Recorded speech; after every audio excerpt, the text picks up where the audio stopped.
This is where we're going to learn some essential habit building skills that will get you to conversation level and help build you to natural English pronunciation of this I vowel. And it's truly the hardest vowel and probably the most important vowel to master. So let's get right to the strategies. Tip number 1 is using voice or speech to text technology so that we can use our speech instead of always typing everything. Speech recognition software or apps, anything that you can switch from typing to speaking is a greater opportunity for you to practice your English pronunciation. You will have to still edit, obviously. There will be some really ridiculous typos and things like that, but it's a really great opportunity to use your English skills. It gives you that extra opportunity to practice. So if you can, definitely do that. Tip number 2, record yourself. It helps you to identify your own pronunciation, to let yourself know that you love how you sound, and to notice any times you might have missed the vowel sound that you've been looking for. So if you are doing the reading practice, just throw your phone on and record it at the same time. Afterwards, listen to yourself, turn your judgments down about your voice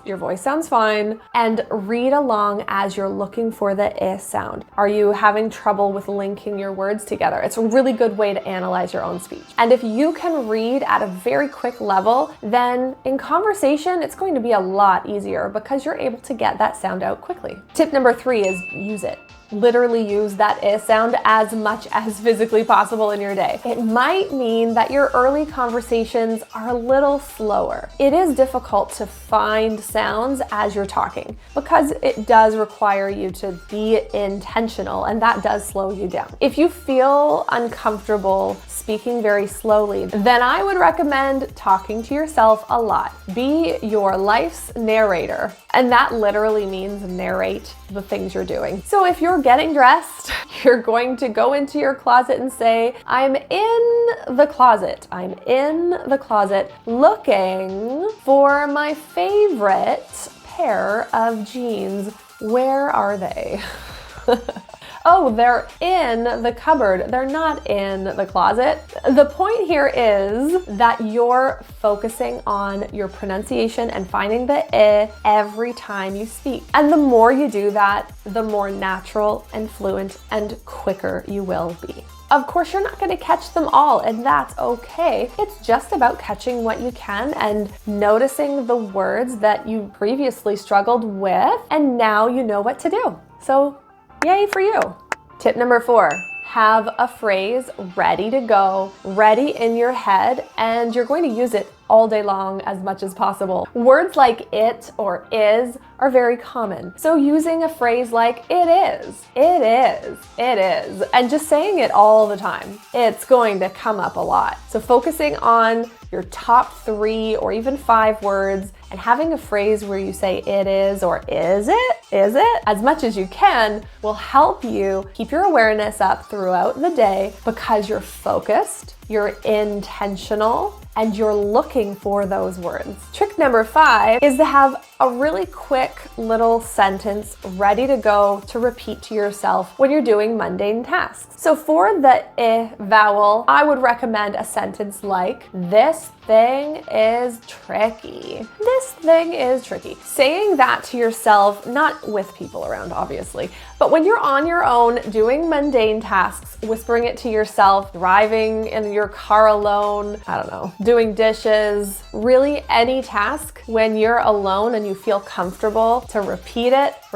10 times and do it throughout the day. Those words are going to become very, very easy for you as they come up in conversation because you've said them 1,000 times. I will say, if we go back to my grocery shopping metaphor, we want to have some kind of tricks or strategies to help us get through so that we can build habits. If our goal is to get in and out of that grocery store, we're going to try to find the best parking spot to get in and out. We're going to bring our list with us so we don't waste time. We're going to bring all the coupons and have them ready so that we can get in and out and we know how to get what we want as quickly as possible. So strategies are really, really important. They help you build and bridge the gap to conversation for English pronunciation. So those are my tips to start in conversation. And when it does come to conversation, It's really just about habit and being intentional as you speak. Setting some timers for yourself to remind yourself to use your sound and find it as you're talking. And it will take time, and that's okay. So keep at it. And